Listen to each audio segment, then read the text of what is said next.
Women go through so much pain and change for beauty, from makeup to high heels and painful shoes, to hair care, to shaving, to waxing, to more shaving, and even Botox. And the thing is, just when you get the wraps of one beauty standard, it changes to another. And when we look 1, 2, maybe even 3 years ago, the beauty standards then, we look at them and we think, how did we ever think this was a good idea? How did we ever think that that was beautiful? And the thing is, when you look further back in time, that gets even worse. Which is why you are watching Not So Clueless with me, your host Cameron, where I aim to make you a little less clueless about all things useless. And today we are talking about the most bizarre and often dangerous beauty standards that women have had to go through and fit into throughout history. We have 11 of them today, so let's jump in with number 1. Blue veins. In 18th century pre-revolution France, women wanted to be as white as possible, and the key to looking as transparent as you could was blue veins just poking through your skin. So what women of the day would do would paint their bodies in a blue pencil to make them look like they've got blue veins. Normally they'll do this over the chest or region to really make things pop and to really, accentuate their girls that they had, sort of speak, should I say. They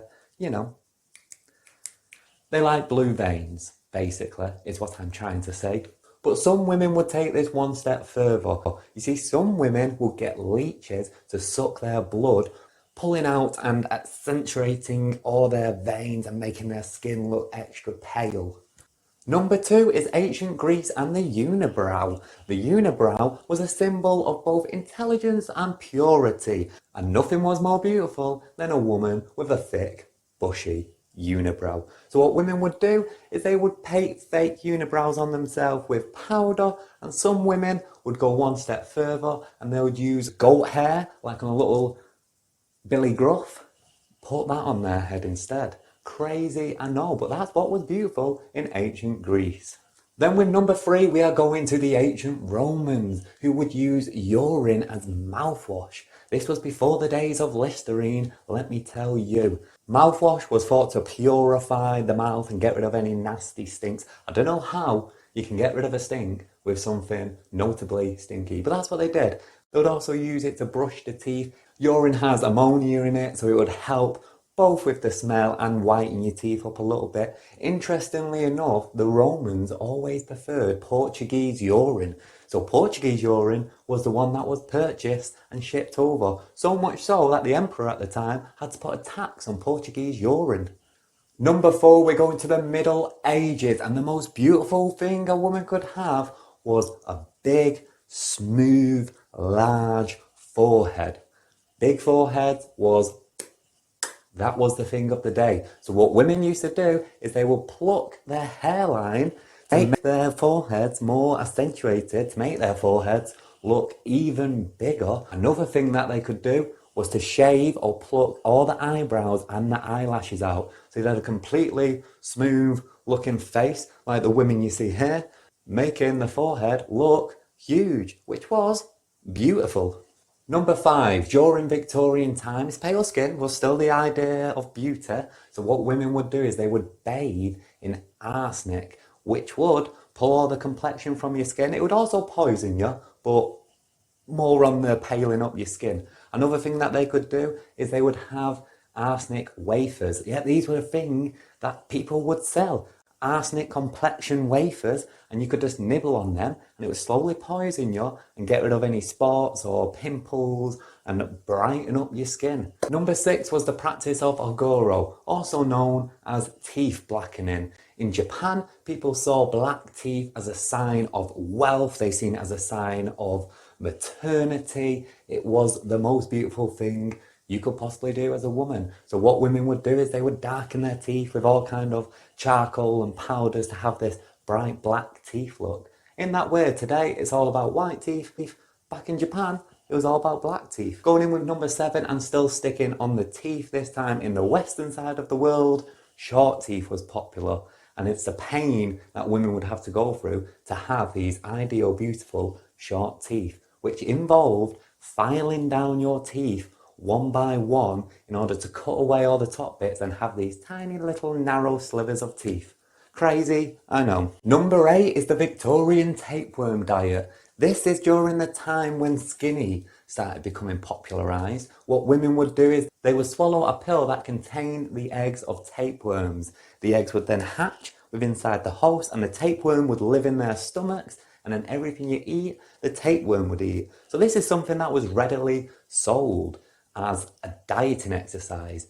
Eat a tapeworm egg, have a tapeworm live inside you, and it would eat all the food from you, so you would eat whatever you want and stay skinny.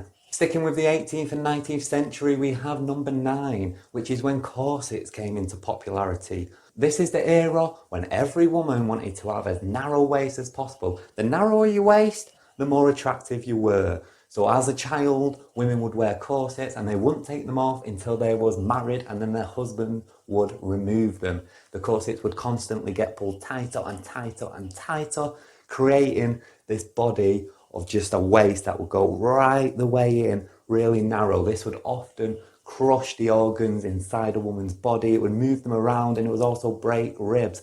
A lot of women died because of this, and you can see why. Looking at some of the pictures, they were just narrow as possible. A little bit further on in the 19th century, a corset called the divorce corset came into popularity.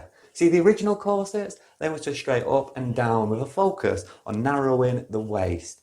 These new corsets, the divorce corsets, would not only narrow the waist, but they would also accentuate the, the breastal area, which would separate the girls to the side and push them outwards.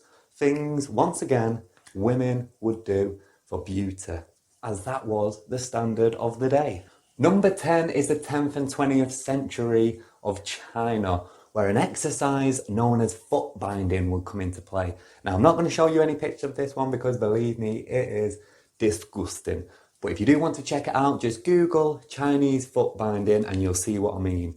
Basically, in China, it was really attractive to have the smallest feet possible. So what they would do is when you was born and when you was a little girl, they would bind your feet in different kind of ribbons, wrap them up, and it would have your front toe pointing forward and all your other toes would bend around and wrap around your foot, creating this really small foot. Like I say, look at some of the pictures, it's disgusting. These ribbons would be removed when the girls reached a certain age, when they was teenagers.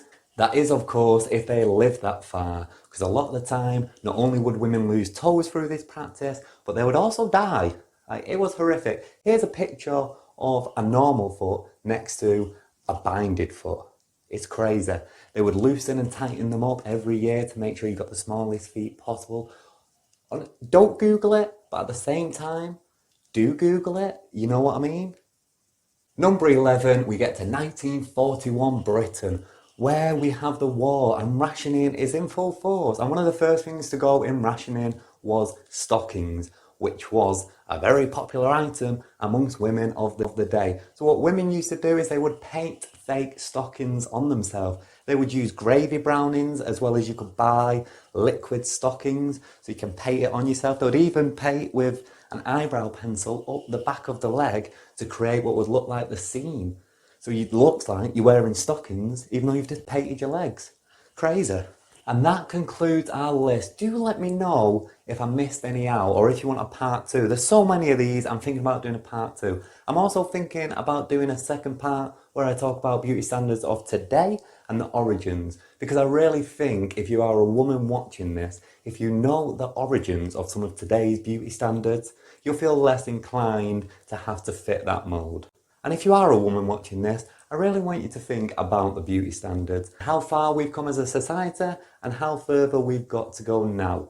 You might be really struggling now, really getting down on yourself about not fitting a certain beauty standard, or doing something that might be quite painful to try and fit a beauty standard that in a few years might change, and in a few years people might look back and say, wow, was that ever a thing? Having the purest, straightest, cleanest teeth is really popular right now, but you're going to run away to somewhere like Turkey, spend thousands and thousands of pounds on trying to get that achieved. For what? In a few years, it not to be a thing anymore, and you've gone through all that pain for nothing. The same goes for things like plastic surgery. We're seeing a shift right now where we've gone through this phase of people wanting bigger behinds, bigger fronts, and a lot of people are going down the plastic surgery route because they're not born like that, just to try and fit this beauty standard. And now we're kind of coming out of that. And if you've gone through that for other people, if you've gone through that for yourself, fair enough. But the people who are going through that just to look good for other people are going to be down on themselves once beauty standards move and once they've got to change all over again. It's a lot of money to fit into beauty standards, and it's a lot of time and effort. Don't get down on yourself.